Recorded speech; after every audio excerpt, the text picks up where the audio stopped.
I'm very pleased to see you all. You know, I'm quite surprised really. And I'd like to say thank you to Alan and his able assistant, Sophie. Forgive me. It's fine. And also to another lady who isn't here. She is called Jenny, and she's the lady that takes the IT class, because this all started when I wanted to learn to make the, to take the, some knowledge from this iPad. And so I went to her classes, and she did an amazing job, because I didn't even know how to switch it on. But, and I probably still don't, but she was very, very good. Anyway, back to Shackleton. I've been interested in Shackleton for many, many, many years. He was a hero of mine, and he is a very heroic sort of figure. And, but like all of us, he had his strengths and he had his weaknesses, but he did have rather a lot of strengths. And it was said of him quite accurately that he was the man who made the impossible possible. Now the thing, that's quite a thing to say about anybody, but he not only did it once, but he did it time and time again, and quite remarkable in that respect. Anyway, and as you can see, he's quite a suave, good-looking man, and which he used to great advantage later on in this episode, because what happened was, at that time, this is going back to about 1887, which is all coming off. This guy was Sir Clement Markham. He was president of the Royal Geographical Society, and he had been in his bonnet, as indeed I wouldn't in mine, with regard to planting the Union Jack at the South Pole. It hadn't been done before. The North Pole had been visited, but he thought it would be a very good time of everything was coming together. And what he was trying to do was trying to persuade the government of the day to set up a large amount of money to finance the expedition. Because quite frankly, you don't go to Antarctica without a fair amount of money backing you. And so at last, the old Queen Victoria was dying, as it were, and there was a changeover from the 1800s to the 1900s, and it was the ideal time. And at that time, they decided they'd give him the money. And so, he, right from scratch, Sir Clement Markham, he had to do everything, like build a special sturdy boat, because they're going into the ice land where there's pack ice, and so it had to be a special boat.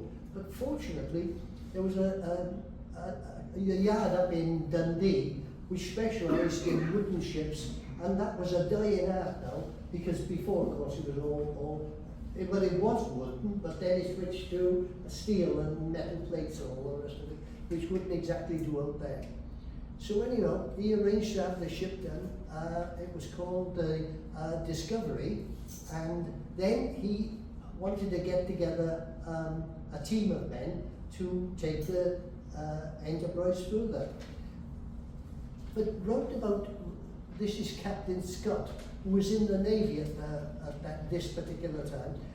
They were both captains, incidentally, but Captain Scott was in the Royal Navy and Shackleton was in the Merchant Navy.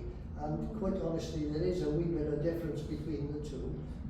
I'd like to think they had obvious equal merits, having been in the Merchant Navy myself. But there's no doubt he was a very highly trained man. But he was highly trained on torpedoes of all things, which weren't much use in the Antarctic. But anyway, what happened there was rather interesting. Next slide, please. And again. Yeah. What happened there was, in 1887, Sir Clement Markham was on the edge of a breakdown. He'd been trying so hard to get this money. And he had a cousin who, fortunately, was an admiral. And his cousin knew he was at his wit's end. So he said, look, I'm taking a squadron of 4 sailing ships out to the Caribbean, and there's plenty of them. Come with us for a jolly, as it were, and it's going to be nice weather and so forth and so on. And really, you could do with coming, as it were. So he agreed that he would go on this cruise to the Caribbean. This is in 1887.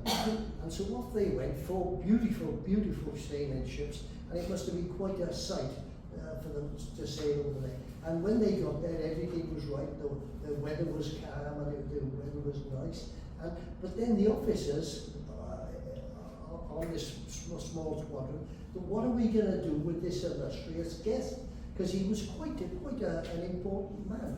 It wasn't all that many years before that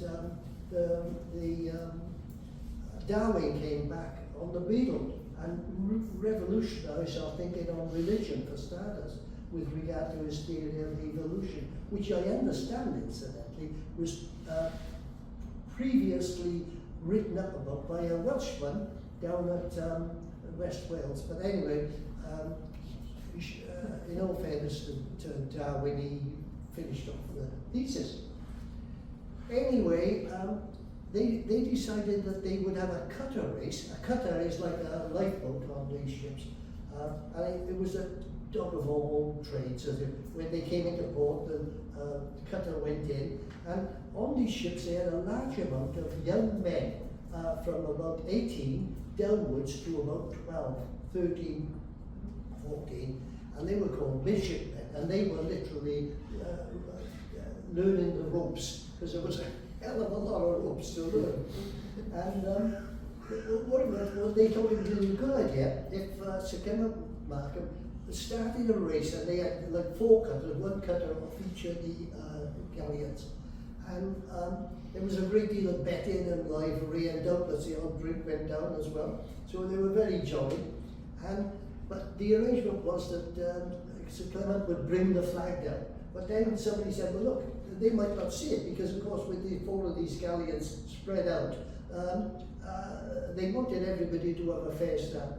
So they said, no, the Admiral said, no matter, I'll get one of our gunners to fire one of our cannons.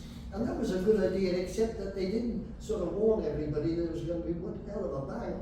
And you can imagine the wood drink slightly sloshed, and boom, the bang goes off, and there was some booze spilled. Anyhow, the race started, and off they went, rowing, because with these cutters, primarily at this particular time, they were rowing. They could be fitted with a small sail, but basically it was these young midshipmen rowing, and the idea was that the winner of the race would get to meet the Admiral and the illustrious guest, Sir Clement Markham, as a prize, and have dinner with the captains and all the rest of it, who would be quite an honour. So they came in. There was one boat that was way in front of the rest, and it rocked on, you know, so there was no debate as who won the race. And oddly enough, the cutter was captained by an 18-year-old young man called Robert Falcon Scott, and he was just a young man. Anyway, he then got to meet Sir Clement Markham and the captain, and had a nice dinner and all the rest of it. And then, about 13 years later, Sir Clement Markham eventually got the money for the expedition to go ahead, so he arranged for the boat to be built and all the rest of it, but then he had to pick the commander of the expedition. And he remembered Scott as an 18-year-old. So he checked on Scott, what he'd been doing, and he'd been doing very well in the Royal Navy. And by this time, Scott was a sort of captain in his own right, but he was specialised in torpedoes, as I previously mentioned. And at this time also, there was a changeover between sails and steam engines. It was being transferred, you see, because a steam engine is more reliable than the sail, and it could plough through anyway. But the trick was in those days to have a steam engine and the sails, because they could, for example, to get to Antarctica from London down the Thames, it's a hell of a long way, and they need an awful lot of coal to keep the engines ticking over. And so Scott, who was in charge of the crew by this time, said, what I need is a guy that's really familiar with the saying who knows the ropes, as it were, because Scott didn't. He'd grown up in a different sort of environment. And so it was Shackleton, by chance, got the job. And so it was that Shackleton sailed with the Discovery. Where would I be with that? My grandson, and so they sailed together, off they went, and they got on quite well, and they, this is the Discovery. Now that was a purposely built ship at a cost of £50,000, sort of hand-built up in Dundee, and there's a splendid, I think it's either a replica, I'm not quite sure, whether it's a replica or whether it's the original renovated up, you know, and they've got a museum up in Dundee, which is fantastic. I recommend it highly. It's a long way up, but it's a good trip, and they've got that there. And anyway, as it is there, you can see the Discovery moored up against the ice shelf. Where they were going was Antarctica, and there's a lot of the ocean up there is frozen solid, and they called it a shelf. And the idea was to get as near as you could to the South Pole, and then sort of get off, and then pull the sledges with all sorts of equipment. It amazed me that they had like a mechanized car that had been specialized, designed to go across the ice and all the rest of it.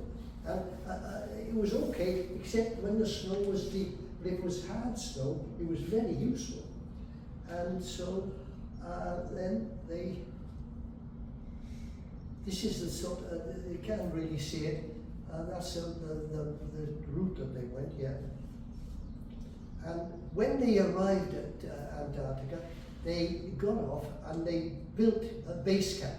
And that was a neat bit of design, again by the Royal Navy, where they designed this prefabricated building that they took off the Discovery and sort of bolted together, and in no time at all they had a really big, substantial hut. And then the provisions for the 2 years that they expected to be there was stacked inside, up against the wall, in a certain order, so they can get at it when they wanted it. And it also insulated the building, because of course the conditions here are absolutely incredibly bad. It gets low as about -50, and that's pretty cold, you know. And in addition to that, they get all sorts of storms and whiteouts, and it really is a tricky environment in which to work. So with Scott, he took a photographer called Herbert Ponting, and this guy was quite remarkable.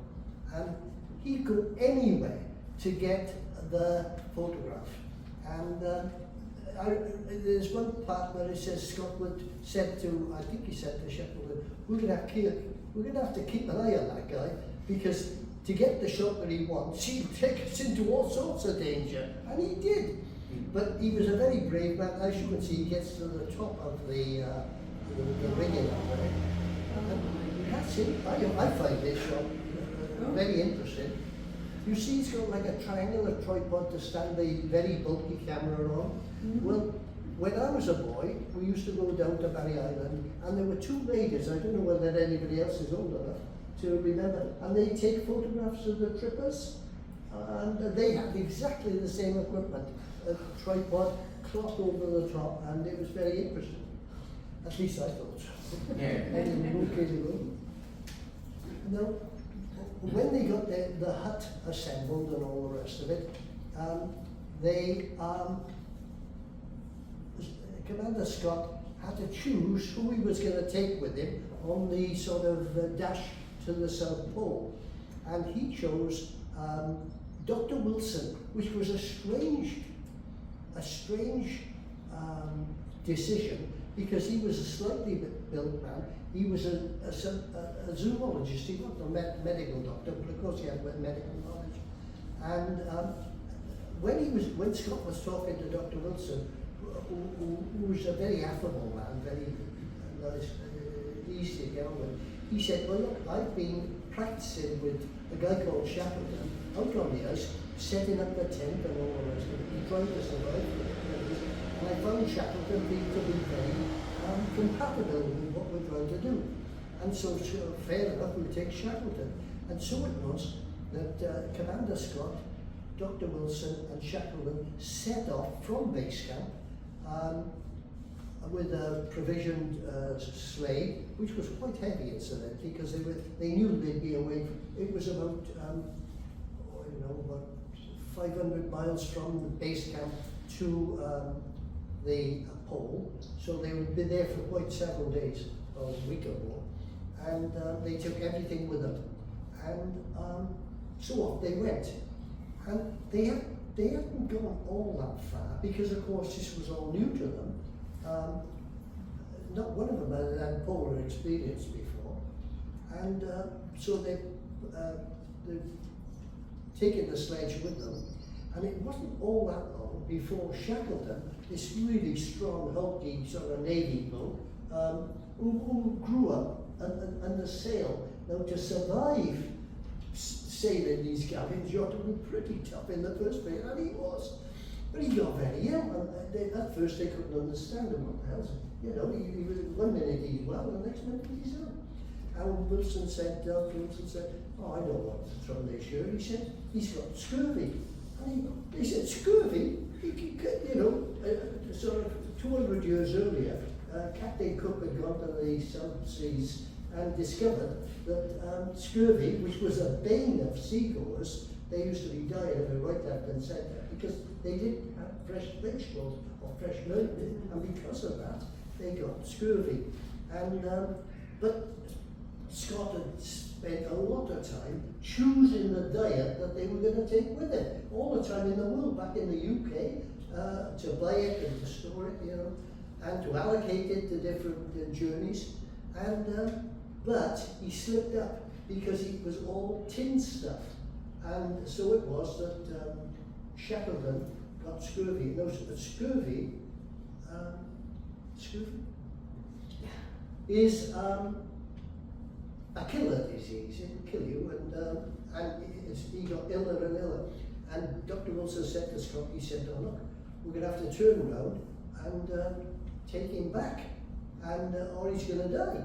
And Scott said, no, we'll press on to the South Pole. I really want to get there. And Wilson couldn't believe his ears. And so what they did, they loaded Shackleton, this big heavy bloke, on top of the big heavy sled, the sledge that they would pull him.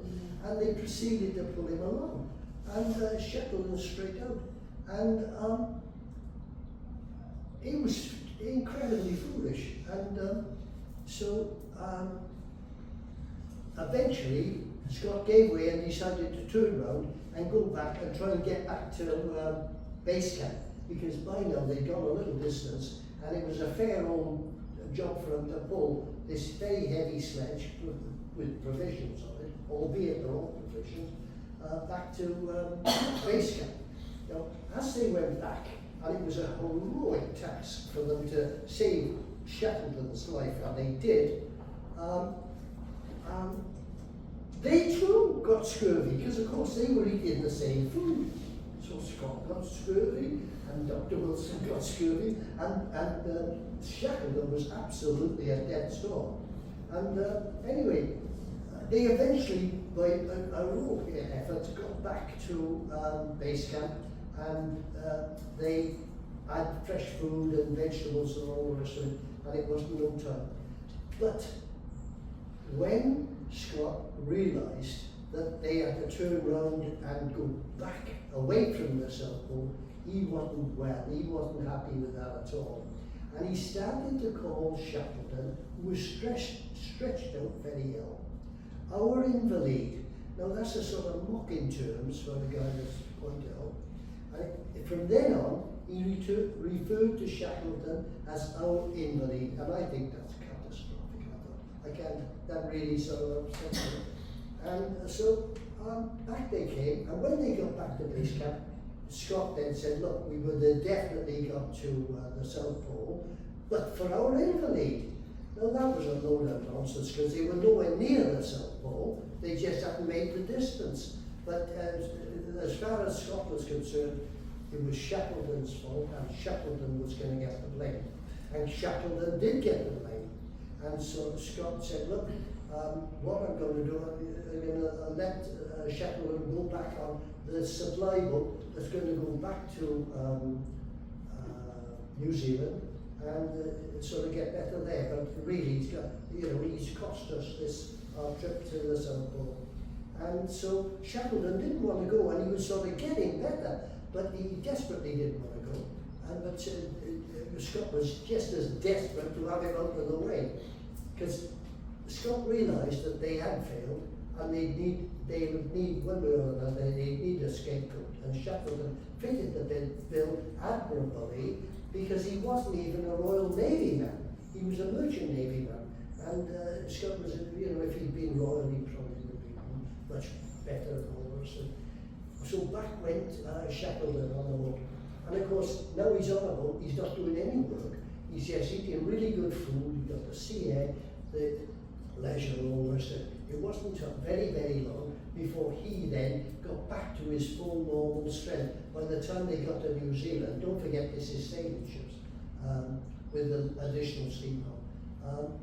He was very much better. And then he came from New Zealand back to the UK. And in the interim period, Scott and the team and the Discovery were in Antarctica doing valuable research. I got a downer on Scott. I'm a Shackleton man myself. But in all fairness to Scott, he did some remarkable scientific work, and he had a crew of scientific experts with him. And they were in their element, doing geology and all the rest of it. And he had, I understand, by the time he came back to London, he had 5 volumes of scientific discovery, new, literally I hadn't seen before, 5 volumes of it, ready to go, and everybody was amazed. And but again, when he got back, it was, yeah, we would have got there, but for our invalid. But the funny thing was, you see, just a second, this, when Shackleton was travelling back, the Discovery, which is there, that one there, got stuck in the ice, exactly as Shackleton was going to do some years later. And it was 13 foot thick, so Scott wasn't going anywhere. And don't forget, this is a shelf, below is a shelf.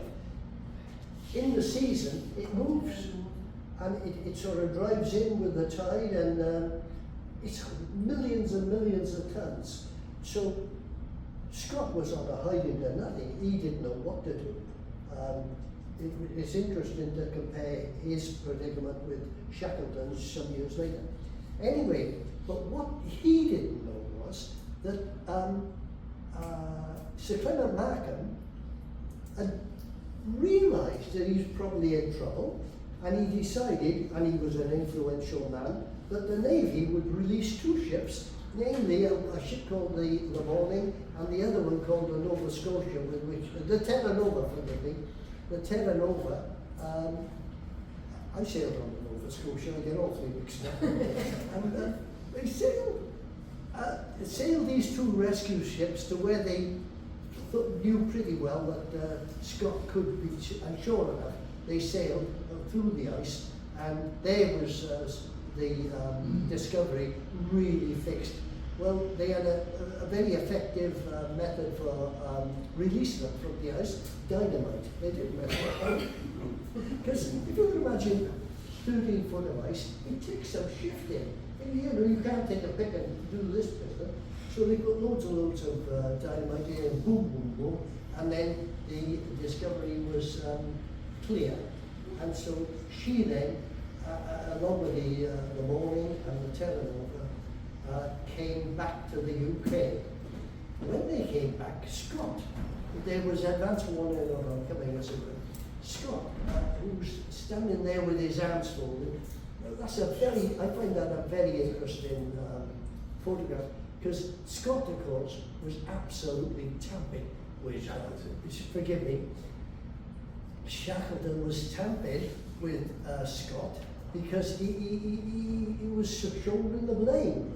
And it's interesting because it must have been like on a knife edge with regard, because these are hefty guys, and you know, Shackleton could have taken it into his head to give, but he didn't. Bravo. Anyway, they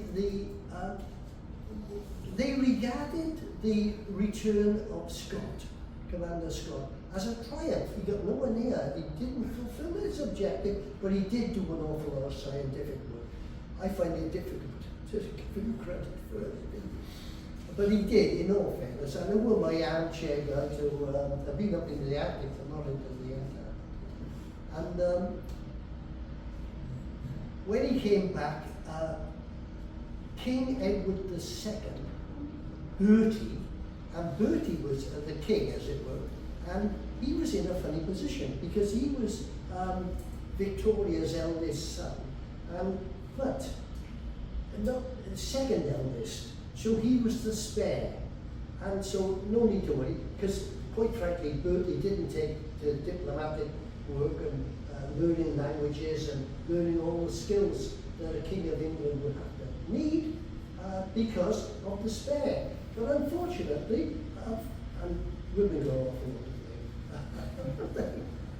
Mrs. Simpson appeared on the scene, and then George, I think it was, decided that he'd sooner be married to this lady than be King of England. So he abdicated, which left the establishment of our country in a hell of a left, because they were then stuck with Bertie. Now Bertie had gone into the army, into the guards or something, and had a sort of disastrous affair with a young actress that was very well publicised. And his mother, Queen Victoria, really got angry about this. And that again I can't understand, because if ever a woman was sort of playing the field, it was Queen Victoria. She really did. And so why she was so offended, I don't know. Anyway, she was. So somebody came up with a good idea. It was no good putting him in the army. And so what they do, they send Bertie off to sea to learn the ropes, because of course the British Navy in those days was really something. So it was an acceptable thing to happen. But the only snag was, when Bertie went off to learn the ropes, he really learned it, and he enjoyed it. He was in his element. He was good at it. He was really on form. And when he came back, it was even worse, because of course he'd been introduced to Navy type of language, which he used extensively, and it didn't suit at all, but they were stuck with it. And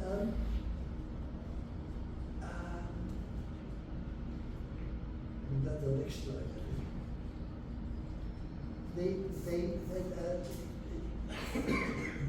Bertie knighted Scott, because he thought what he had done was a triumph, you know.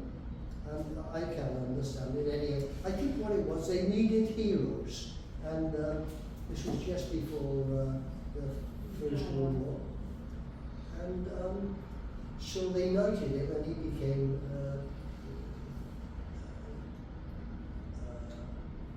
forget who he is, Scott, Clement Scott. He was knighted, and then I think Shackleton now was still absolutely tamping about the whole shooting match, because he knew that Scott had failed, and they had a board of inquiry, of course, but the board of inquiry found that Scott had nothing to do with the difficulty, the failure of that very expensive enterprise, because that enterprise was set up with government money, literally money no object, you know. And so Shackleton really didn't like this. He thought this is real rubbish. And he said to Scott, he said, fair enough. He said, I'm going to set up an expedition of my own. And I will go to the South Pole. And they said, well, don't be silly. What money have you got? Shackleton said, I'm broke. He was completely broke. His wife had been funding the family for a long time. She had her independent Emily. She had her independent means, so she was looking at all the domestic expenses. They had 2 children. She loved it really, and that was it, like, you know. And so Shackleton then set up the Nimroding, and the first thing he bought was he had to raise money, by the way. Obviously, he started to raise money, and that was at the height of the sort of Industrial Revolution. There were a lot of very, very rich people around, particularly ladies whose husband worked themselves to death promoting the various businesses, and so they died, and the lady, the widow, was left with a load of money. So Shackleton made it his point of meeting with him, and there's no doubt he's in his element. And they're enjoying it too, as it were. And there's his wife, you know, on the sidelines. But what happened was then, because of his association with Bertie, who was a man after his own heart, I don't quite know how it transpired, but Shackleton got to know one of Bertie's mistresses, courtesan as it were. And this lady was a very fashionable lady, and she had she lived at number 2 Park Lane, as you do. and Emily said, and she went to all the ballets and the operas and all the rest of it with the Hyperlori, because she was Bertie's mistress. And Emily said, no, this is too much. She said, I can't compete with this. I just can't. So I'm going to blow the whistle on you. She said, he was up to there. By this time, Shackleton had been working for 2 years to set up the Nimrod expedition to the South Pole, something he dearly wanted to do. And he was just about all ready to go. He had bought a ship from Nova Scotia, and it was a sealer.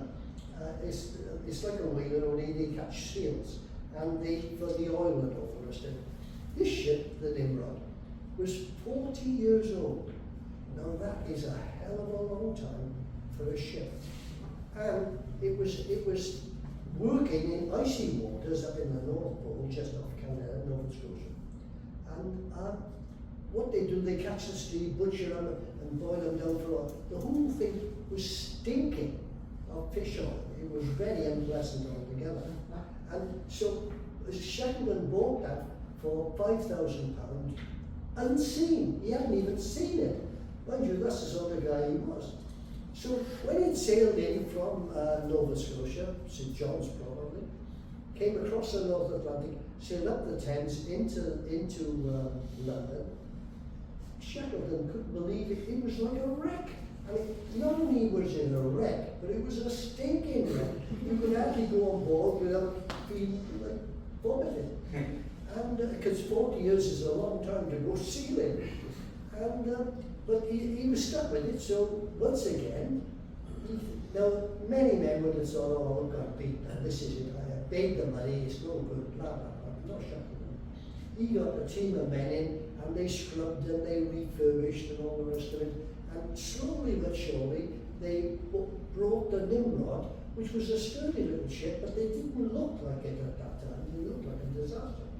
And they brought it, and they said, well, you know, maybe. And so he decided to go with it, which was a very good decision, because it was a sturdy little ship, and it served yeoman's purpose. But at this particular time, he was having trouble with Emily, who said, look, I'm going to blow the whistle on you and press the lap, this and blah, blah, blah. And Shackleton said, the ship was due to sail, the Nimrod was due to sail. It was going to go across first to South America and then down to New Zealand. And he said, look, what can I do? Then he had an idea. He said, now look, I'll let the Nimrod go without me. So the Nimrod sailed initially without Shackleton. After all the work he had done, off he went. But he used those precious weeks to placate Emily and to persuade her around to give him one more chance and make a success of this expedition, and then they'd all be rich and everything would be rosy.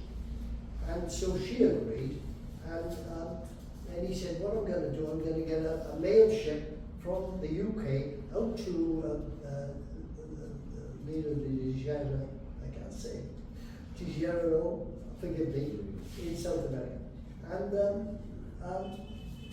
I'll meet the Nimrod out there, because the mail ship which I'm on is a damn sight faster than the seaman is going across. And that's what happened. And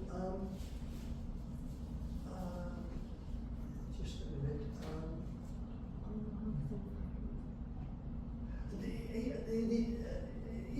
Shackleton was unstoppable. He didn't have the money for the ticket, for the mail boat, you see, to go to South America. So he had to ask his wife for the money to buy the ticket to take it back to South America. And she gave it to him. She was a lady of her own means, but nevertheless, I would have seen him in hell, I think. And so it was that he got on this mail boat and sailed across to South America, which again by steam and sail is quite a long way. And it's well documented that on the way over I had a really hot romance with one of the passengers. He seemed to go from bad to worse. Anyway, he got there and linked up with the Nimrod, and then they sailed from there to New Zealand. And the people in New Zealand were very kind to him with regard to provisions and coal and whatever it was he needed. And a strange thing happened, because years earlier, a young man from St. Fagans, just down the road there, who was the son of the vicar of the church at St. Fagans. And if you can imagine, the church is just across the road from the castle. And in the castle at that particular, this is going back to the late 1800s and then early 1900s, were the aristocracy, the Plymouths I think it was. Yeah. And so they, for weddings and funerals and all the rest of it, they crossed the road and went to the church. So it was a very good church to be vicar of. And he had only one son, and he educated his son during this lifetime. I'd love to think of him in and around the river, really. And anyway, when he was about 19, his father said, okay, now you go to Oxford University to get a degree in theology. So sort of reluctantly, this young man agreed. He was 3 times on a Sunday, he was sort of 3 times a day into church and all, because his father was the vicar. He didn't like it all that much. Anyway, he went, and then he went off to Oxford to study for the degree in theology to follow in his father's footsteps. But unfortunately, this really got to him mentally, and he had a very bad nervous breakdown, which isn't a very good place to be. And so after 2 years of studying theology, he came back almost a broken man, a young man at that. And he said, it's had a breakdown. And so his father said, okay. And then he had to wait 2 years to get better at St. Fagans, as it were. But slowly, he got better. And he recovered. And then he said to his father, oh, I'm much better now. I will go back to Oxford. His father was delighted. And I'm going to do a degree in geology. His father went, oh God, geology also? And he said, no. He said, that's what I want to do, and that's what I'm going to do. But because by now, the young man had sort of girded up his loins, so to speak, and was ready to tell his father when to get off the boat. Vicar or no vicar. And so he went back to Oxford University and got a degree in geology. Now when he got the degree in geology, this was about the 1900s, 1901 or whatever. And at that time, New Zealand and Australia were sort of opening up to settlers away from the prison ships that took their prisoners around there to Australia particularly. And they sort of needed geologists, so, and this guy, Edgeworth, David, strange name, Edgeworth, and he had gone out to Australia. And when he was in Australia, he was in his element, because although it was a very, very, very harsh climate, something like the Antarctica, but very cold, very hot instead of very cold, but nevertheless very demanding. And he went out there and he discovered all sorts of deposits, coal, metal, just about everything. I don't think he discovered gold, but he discovered enough to make him very, very valuable member of the Australian hierarchy, really. And the politicians of the day were very, very happy to have him, because he seemed to be good at what he was doing, and he was good at what he was doing. And he also progressed with his academic career, and eventually he was made Professor of Geology at, I think, Melbourne University. So he was made, he really was. And then, round about this time, he learned that the Shackleton was bringing an expedition over to go to the Antarctica. And of course, Antarctica was virtually untouched. And so, being a geologist, it was just what he wanted. So he said to his wife, look, we leave our comfortable existence over in Australia and we'll go to New Zealand, because the boat, this was not the Nimrod, this was the Endurance. It was coming in for a similar expedition, but Edgeworth David. It was the Nimrod. It was? I think it was the Nimrod. I'm not sure. I don't really know. Forgive me, I took it. What we're doing this afternoon, we're covering 4 expeditions, and because I'm only a bit muzzled to say the least of it, my nickname in the class that I take here is Muddle, because I always say, vis-a-vis the computer side of it. Anyway,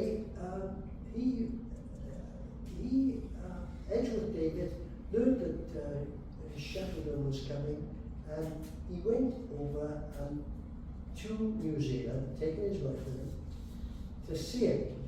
And he said he got on the boat at Littleton or whatever, a port in New Zealand, and he knocked on the door. He went in and said, hello, who are you? He said, look, I'm a geologist, and I'm sort of working over in Australia, and I would very much like to come with you, but not to go on the full trip. All I want to do is to have the ride out to Antarctica, and while you're putting up the hut, your base camp, I will be out and about taking geological samples, and I'll be in my element. And look, and then when the ship returns to New Zealand, I'll be on it and I'll go back. So Shackleton says, fine, yeah, that'll suit me fine. It's nice to have another. He had a lot of scientists with him, and he was very pleased to have this guy with him, and he was a good choice. They got there, and he went busy, and he went off to get rock and all the rest of it. And then he said to Shackleton, look, I'm just scraping the surface from a geological point of view. He said, I decided I don't want to go back. I'll stay here with the team. And Shackleton, who was an expert in these matters, said, yeah, I can understand that. He said, but what about your wife? And Nimrod said, fair enough. He said, I'll write her a letter. Or a notice in that letter. That didn't happen. And so when the ship returned to New Zealand, it had a letter for his wife, and he wasn't going to go back. And then, this is that, can you go down there? Just one more. Down, no, not that, the other way. That's it. There they are. that was then that was a little group of people at the base camp that they put up. Now we will show the base camp. Well, that's lovely. That's it. And that is, as you would see, Shackleton's base camp was a hell of a lot smaller than Scott, because of course Scott had money no object and Shackleton didn't. He was broke. Everything was on a shoestring. And what they did when they unloaded the ship, they put the supplies, as you can see, all round the hut. But with temperatures low as -50, you can imagine how difficult that made the proceedings. Even to go and get anything was a major task. But that's the way it had to be, and that's the sort of thing that Shackleton excelled at. It doesn't really matter how difficult it is, we're going to do it. And they did it. And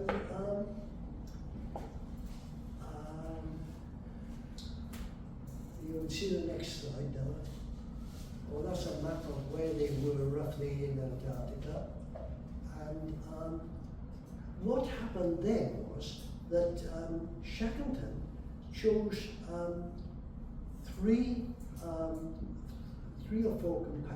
two or three actually, companions, to go and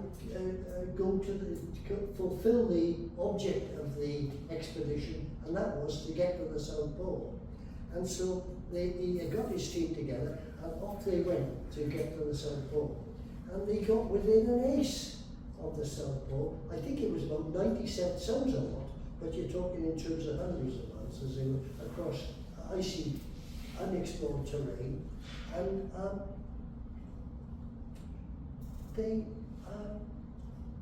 they got within 97 miles of the South Pole, which was quite remarkable. And bearing in mind, he had gone on a shoestring on a 40-year-old ship, and he got within an ace. And what happened there was, they were going across, and they had their compasses and their calculators and all that stuff. They knew that they were quite close, but Shackleton looked at the provisions that they had left, having trekked it this way across from their base camp. And he said, no, we're not going to go to the South Pole, because the people he had with him were doing their nut. They said, look, it's 2 days back, you wouldn't be there. No, we're going to go back now. And they said, well, have you taken leave of your senses? And they said, no, because if we don't, we're going to run out of food. And so back they went, and they came back, and disappointed, having sort of failed. But it was Shackleton's decision not to go. Some years later, when Scott went again, he was confronted with exactly the same decision, running out of food, not too far to go, and he was going to go, and they all died.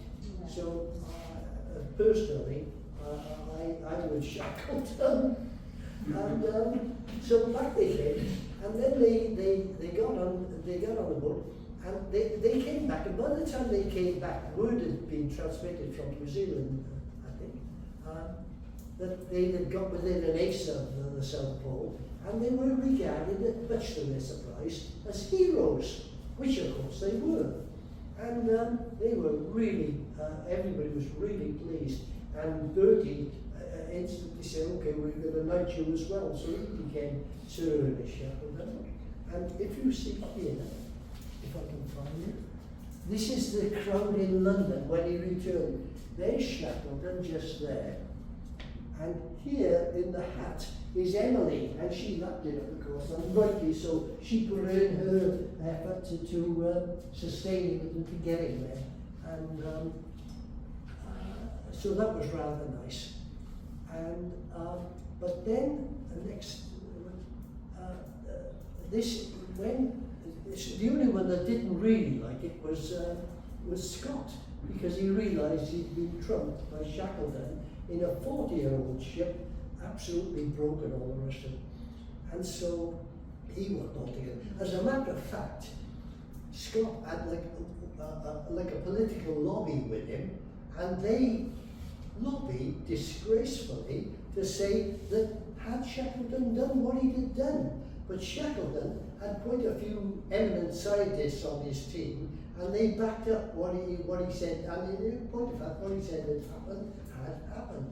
And so he was fated as a... So after that then, the Scott said, okay, I will go again, and this time I will definitely get to the South Pole. And so this is an interesting photograph. Can anybody tell me where that is? Penarth Head. Penarth Head. Can you see Penarth Head? Yeah. I think that's really, I served my apprenticeship down the docks, and very nostalgic for me. I love to think of him setting out on the Terra Nova. And are you familiar with the lighthouse in Roth Park. Roth Park, Yeah. with the ship on top? So Yes. I thought that was a lovely test. But Scott was really big business, because they honestly thought he'd have done a great job. In point of fact, he was more than a wee bit magical, except for his scientific work that his scientists had done. So anyhow, off she went. And the strange thing with there was, of course, what did Wales have at that time more than anything else? Coal. So they said, oh, look, we don't worry about coal, we'll load you up. And so they did. And they loaded him up with loads and loads of coal, because of course it would have been very handy. But unfortunately, the thing that was against them was a little thing that had been painted on the side of the Terra Nova called a Calypso line. And this was in the time where people used to send ships off to sea, overloaded with extra cargo, and all the sailors were drowned, and there was really an outcry against it. And an MP, Clinton, well, he must be called Clinton, it was his idea to have a line on it, a safety line, a Calypso line. But the Terra Nova sank below, and she was below. It was illegal for her to go. And then somebody came up with a bright idea. I tell you what,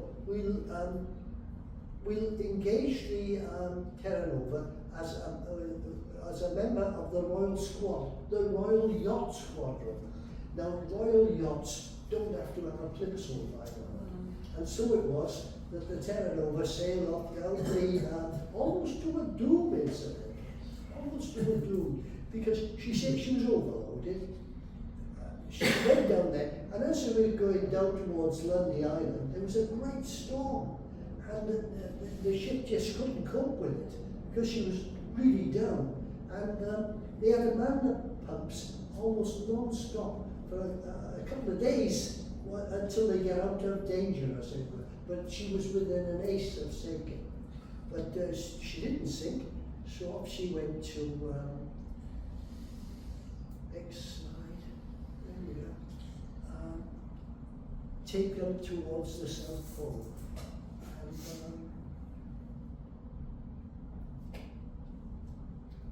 we have another slide to it. Endurance, this is it. When she got to the South Pole, she had to go through pack ice. And pack ice were the terrible state of affairs that they had to go through. And pack ice is like when the sea freezes and it forms into blocks. And of course the blocks are bobbing around, and the blocks are like blocks of concrete, because that's exactly as the Titanic previously had found. You hit it wrong and you're going down, no matter how big and strong a ship you are. And so they were trying to ease this through the pack ice. And what Shackleton did, and this is where I begin to fall up with Shackleton, he sent 3 men on the port side and 3 men on the starboard side. I hope I'm pointing in the right direction. And port is left and starboard is right. And as somebody told me before I went to sea, always remember the sharp end of the ship is in the front. And so they were there. And there was an old guy on the ship, and he was a carpenter, a shipwright. And this guy could make anything out of wood, and he did. So there he is, McNeish, Harry McNeish, and he is my hero. He really is, because he had a bad deal. So he said to Shackleton, no, you're not doing it right. He said, there's an easier way to do it. Because they were down on the bow of the ship, shouting, 2 degrees to starboard. And somebody else said, no, 60 degrees to port. And they were shouting back and forth with all the wind and the bumping of the ice. It was virtually impossible. And Shackleton was getting crosser and crosser and crosser, because this was his sort of big moment, as it were. And then this guy appears on the scene, who was the carpenter, shipper, and there's a hell of a difference. And he said, there's a different way to do it. And Shackleton was beside himself. He said, no, don't bother me now. He said, well, we got a crisis here. Or language to that effect. I bet it was colourful. And so what Macnish, he disappeared down, and he came up on deck with some planks and a bag of tools, and then he sort of goes down, bump, bump, bump, a difficult thing to do in pack ice, and then he got down to the front of the ship where the 3 men were on one side, 3 men on the other side, and he set up this semaphore, and it was exactly like that, and it went like that, and then it went over there, and it was so easy to work, because you just go, whoop, and so the helmsman back on the bridge would follow exactly what he was doing, you know, and it worked perfectly. And that was good in a way, but it was bad in another way, because Shackleton lost face. Now, I can understand that.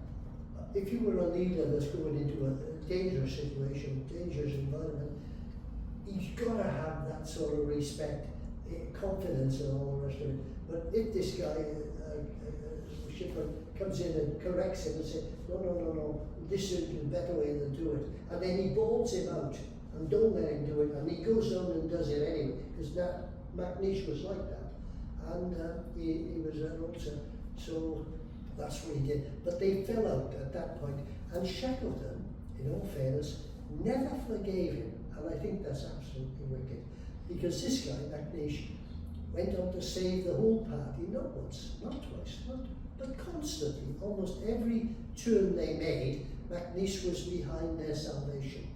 I'll show you the next one. This guy is, what's his name? I forget. Oh, I remember. Frank Hurley. Wolseley. He was a remarkable guy. He was a navigator, and he did years and years and years of the small islands of New Zealand to sail in and out, no charts or whatever of it, and he was incredible. And you used him with a sextant. I always wanted to learn. I was engineer, and I always fancied myself on the bridge doing the calculations with trigonometry or whatever it was, and the sextant, they take a reading of the sun. That's assuming you can see the sun, but sometimes you can't see the sun, particularly in Antarctica. So later on that was very relevant. And anyway, on the way they went to South America, and when they were at South America, Rio de Janeiro, this guy appeared. It's a young man, he was only about 17 or 18, and what happened was he was destitute in Rio de Janeiro. He was a sailor, and his ship had wrecked on the way in, and so he was destitute. And so when the Sgwrs came into that port, he immediately made contact with some of the sailors on Shackleton's ship. And Shackleton was very aware of the fact that the chances are they all were going to die, because it was that type of environment. The survival was questionable. So when this guy came on, he said, "Oh, go and see the captain, Shackleton." And he said, "No, for God's sake, don't do that. This is the crew." He said, "What we'll do, we'll smuggle you in, and then we'll go steam off, we'll leave you go a day or two, we'll bring you some food and all the rest of it, and then see Shackleton." So it would be too late for him to take you back now. So that's what happened. And Shackleton went absolutely bananas, because he didn't want an extra young man on his conscience if he was to we went to pear shaped, which is very well coloured. And so we went in to see him, and he Shackleton blew up, and he said, well, look, he said, we're on a difficult mission here, he said, and it's highly likely that we're going to run out of food. Now, if we run out of food, and these Arctic expeditions do occasionally, it's well recorded, that they run out of food, then they eat one another. Cannibalism. It's true. And Could they meet the cat first? so they said, Shackleton said to this guy, okay, you come with it, on the understanding that we are definitely going to eat you first. Yeah. And he wasn't joking. Anyway, there he came and he fulfilled a he instantly became accepted by the group. He worked hard. He knew the ropes, and he was quite a good fellow to have on board. On board also was a strong party of eminent scientists of the day, you know, young men who were qualified in their various sciences. But what Shackleton, who was a very good leader, said, he said, look, I don't want it to grow up to be a small ship, and we don't want to us and them, like the sailors, ordinary sailors and the scientists. And yes, it's okay to come in if you want to.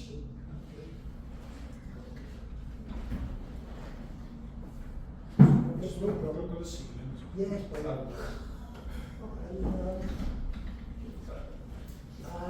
what Shackleton did, he had the scientists doing all sorts of menial tasks so that they wouldn't be differentiated, a group here and a group there. He wanted to keep them all together, and he did so expertly. And this is one of the things that he did to keep them all together. When they were on Antarctica,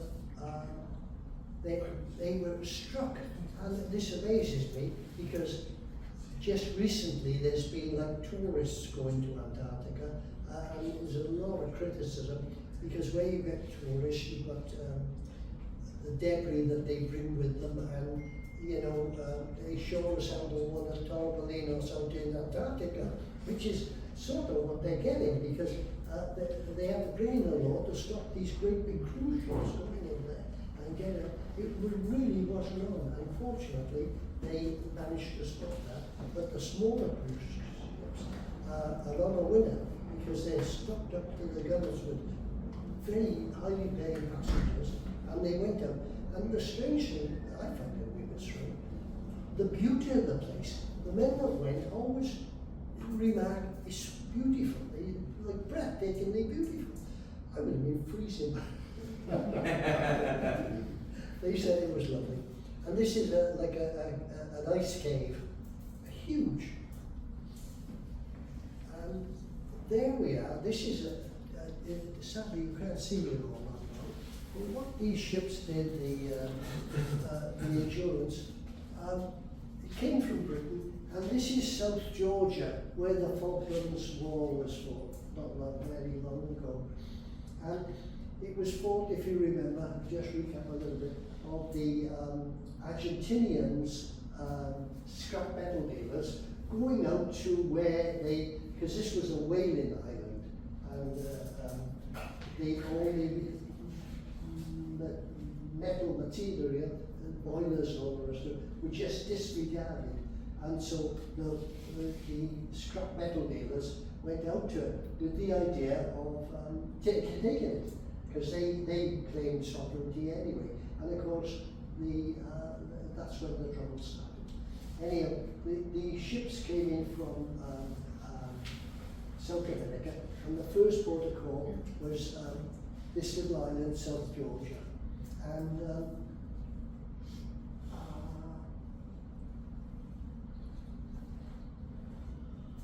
then they set sail from there. No, Shackleton was told, you're too late.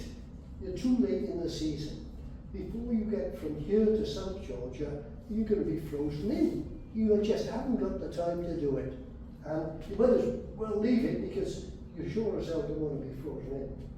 But Shackleton, being Shackleton, said, no, I think we just won't make it. And off he went. And sure enough, the Endurance sailed from there, and it went round here, round there, and it got to about by there, very, very close to where they wanted to go when they got frozen in. And this is totally disastrous because they're a long, long, long way from home. And the thing that got frozen in was their home. And you know, that's where they lived. And they were okay for a while because in the wintertime, in the season, the ice stays still. But it's only when the seasons change that it starts to move, you know, and that's exactly what happened. But whilst they were frozen in, you know, the game of football or whatever it was, and theatricals, and they did all sorts of things to keep morale up. And fair dues, he managed to keep it up very well. And should we see the next one? But then when she got frozen in, this is the Endurance, they were really in trouble. They really were. Because the part of the year, a substantial part of the year, was in total darkness. The sun just didn't shine because they're so far around. And I'm desperately trying to convince you that I know what I'm talking about with regard to the sunset. But as the seasons change, in the summertime, they get 24 hours of daytime. In the wintertime, they get 24 hours of nighttime. And it makes it very difficult, thrown in with minus 50 degrees. And in addition to that, storms could blow up very quickly, and they'd have what's called a whiteout. And a whiteout is when you can't see a hand in front of your face. And so, of course, the people on board, what they wanted to do was to get off and walk around a little bit. But if they walked a little way, and then a whiteout came, they'd have a hell of a job going back to the ship. So what they did, they built these cans, like little pyramids or whatever, and they put something different, an old tin can on top, so that if people, they knew if they saw that one, where they were relative to the ship, or say this one, relative to the ship, because they couldn't see the ship because of the whiteout. In addition to that, they also draped a chain across from can to can, so that if they were stumbling along in a whiteout, then they stumbled into the chain, then they'd have a fair idea of getting back to the Endurance. So this is the photographer, Frank Hurley. Ponting went with Scott, and he was an expert, but this guy scooped the pool. He was a fantastic photographer, and this is one of his photographs that he did. Don't forget, this is in the middle of winter, in darkness and all the rest of it, and he used flares to light up the Endurance, which was trapped in the ice, and it's a classic photograph. And this year, over 100 years later, that particular photograph, and with others by Frank Hurley, were on display in London at an exhibition. That's how good they were. And they still regard it as being that good. Anyway, but then the ice started to move. And when the ice started to move, the first thing that happened was the sides of the ship were crushed and the water rushed in. Now, that, as I said before, that's their home. And Shackleton went to see Agnieszka, and he said, look, is there any chance in you building, I forget the word, it means a wall. Bulkhead, yeah. And a cofferdam, waterproof wall. And Shackleton then, Niche would then say 36, 40 hours non-stop to build a cofferdam to stop the water coming in and putting out the boiler. You know, everything depends on the boiler. Propulsion, heating, cooking. They really needed that boiler, And he worked and worked and worked, but to no avail, because the crushing continued, and slowly but surely they realised that they weren't going to make it. Now they're thousands of miles away from anywhere. The despair that must have caused is remarkable, and all credit to Shackleton for being a leader who maintained the enthusiasm, not only of himself, but all the crew as well. He didn't let hope die, he did smashing up. But as you can see, the ship was slowly being mashed to pieces. So now then they got all the supplies on the ship. So now what they're going to do now is to get it off the ship onto the ice, which they proceeded to do.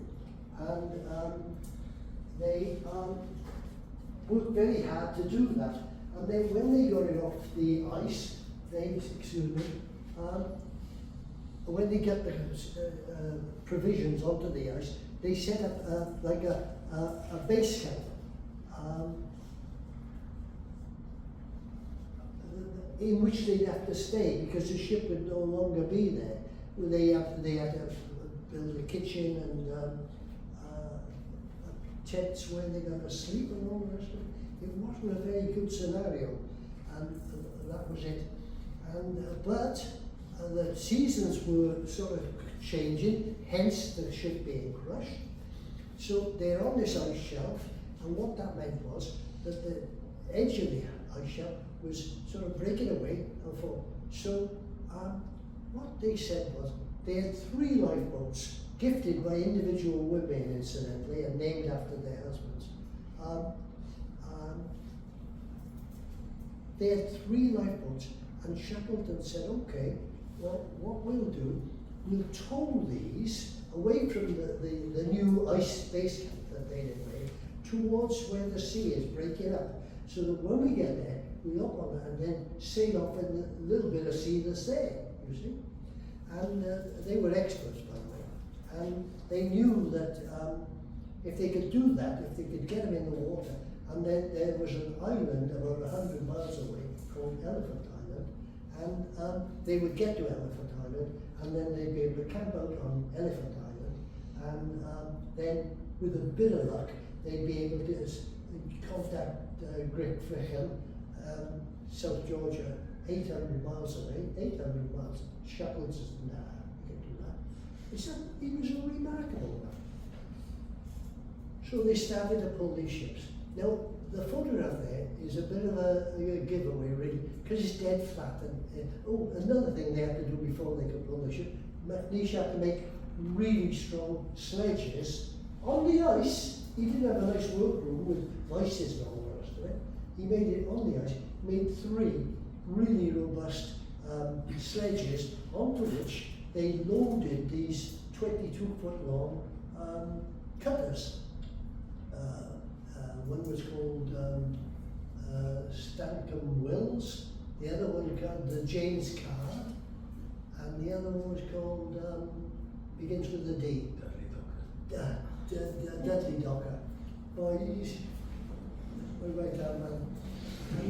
In more ways than one I can tell you, he's kept me going and the family. Anyway, they were pulling these across. And but hang on a minute, go back to the. This is when, forgive me, it's not an age woman. Who's the carpenter again? McNeish, Harry McNeish. Harry McNeish came on the scene and he said to Shackleton, when they were all getting ready to pull one of these lifeboats, loaded up with spares, towards the sea, he said, no, that's not such a good idea. He said, because basically what we're doing, we're going away from where all our supplies are.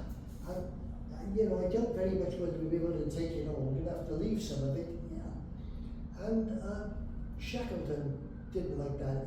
He thought it was, and it was, I suppose, mutiny, because McNeish refused to pull. But McNeish refused to pull because the ice wasn't altogether flat like that. Where the pressure came on, there were slopes, you see, going up, and then they'd pull them up. that didn't matter quite so much. But when they were at the top of the slope, these flimsy lifeboats on which their lives depended came poof, and straight into the cliff of ice at the bottom. Because of course they wouldn't only need a lifeboat, a nice empty lifeboat, which they could have managed, but it was all the stores on them as well, which they had to take. They had to have the stores. And he said, what are you going to do? We're going to go along, and soon, like, poof, and you're going to stove in these thin lifeboats, or cutters as they call them. Shackleton did his now, of course, and he really was really angry because McNeish refused to go. Shackleton then pulled a revolver, said, look, if you don't pull, I'll shoot you. And he would have, and I can understand it. So McNeish said, okay. You sort of persuade me. So they started to pull, and they made very, very little headway because the ice was all really topsy-turvy, like, you know. And it was difficult. If it had been flat, it'd been a breeze. Oh well, if you want to pull a ton in weight across it. But that's actually what happened. And then Shackleton came up with another idea. He said, look, we're making really hard work on this. There are 3 lifeboats. What we'll do, we'll only take 2. And in fact, he said, 2? What about the guys that want the 3rd one? And it was only a couple of years since Titanic. And everybody knew about Titanic, which was sort of 2 years earlier before. He said, you can't leave the lifeboat. And once again, Shackleton got tough with McNeish. And so they left the boat, they left the lifeboat there. So there they were, proceeding towards the sea with 3 lifeboats, and they really did need 2. Forgive me, they needed all 3. They could not have managed with 2. So it became apparent to Shackleton, the penny dropped. He said, all right, I'll send some men back to get the lifeboat that we've left. And so they went back, they got the lifeboat, and they towed it to where the other 3 were. And basically, that's it. And here, hold on a second, go back. This is the Dudley Docker. And you could see the ice there. And it was very, very difficult because that ice was moving. And if a breaker came in, it would move, and you hit it with a lump of concrete. And the lump of concrete might be the size of this building or the size of a handbag. You know, they had no idea, really. Well, they had an idea, of course. But, and that gives you a measure of the difficulty that they were in. And we see the next one. So what happened then was that they got the 3 lifeboats in the water into the ice pack and all the rest of it. And the plan was that they were going to sail from where they were, the edge of the ice, to an island which they knew existed, and it was called Elephant Island. And there were other islands, but this in itself was virtually impossible because these islands are only so big, and if you go in the dark, nighttime or whatever, how on earth do you navigate 3 lifeboats through the surf, through the dark, through the ice, and get to this, which was 100 miles from where they were? It was a very tall order. But they had one good guy with them. This, the navigator, Woolsey, Frank Woolsey, was an exceptional navigator. And so, what they did, they sailed the 3 lifeboats, trying to keep together, and when darkness fell, as it were, they clambered up on top of icebergs and made their camp on the iceberg, you know, and they dragged the boats up after. It's incredible, but it happened. I'm amazed. And they cooked their hot meal or whatever it was, or hot drink, you know, and so they went from iceberg to iceberg, which were breaking up at the time because that's the season, and sort of surviving. It was very, very difficult, but with the charisma of Shackleton, they managed. And then, eventually, all three boats reached the island of Elephant Island. And as you can see, they got in, and at first only two of the boats got in. And they all thought, because they had some really rough weather, that the third lifeboat was lost. So they were there for about 12 or 20 hours or whatever, two boats, feeling very low, when suddenly this other boat comes in, comes in and gets up on the beach. It's only a little shingle beach, incidentally, with the waves whooshing across it. And straight away they said, well look, we can't really stay here because sooner or later some of us are going to get washed away. So they got back in the boats and they went round the coast of the Elephant Island to a better bay, and they set up camp there. And when they set up camp there, Shackleton went to see MacNeish, who by this time he sort of hated anyway. I think it must have been mutual.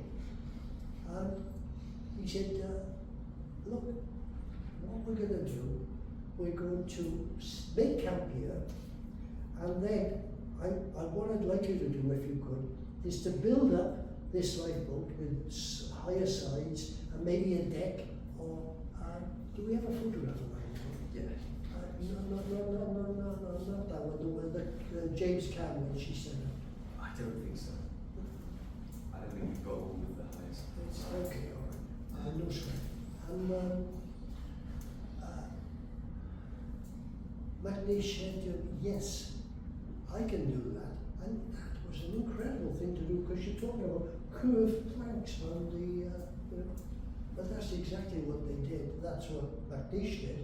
And he had some sail, which he put over the top and fixed, as it were, and then poured water on top. So it was ice, very strong. And it was like a cockle shell, if you will. I tell you what, flash through, and you might be surprised. No, we haven't got this. I know somewhere there is a photograph of You this. just have to describe The it. James card, after MacNeish had finished with it. And MacNeish said, yes, I can do it on one condition. You take me with you when you go. And Shackleton, no. But he said, okay, you can come. So then MacNeish got stuck in and produced this remarkable transformation of this open lifeboat into an enclosed boat with a little hole in the top that you went down. And so there were 6 of them, I believe, on this lifeboat, 5. And the idea was they were going to sail that round 800 miles to South Georgia. And I'm telling you, I still can't understand that they managed to do it. Because, as I said before, they're a fantastic navigator.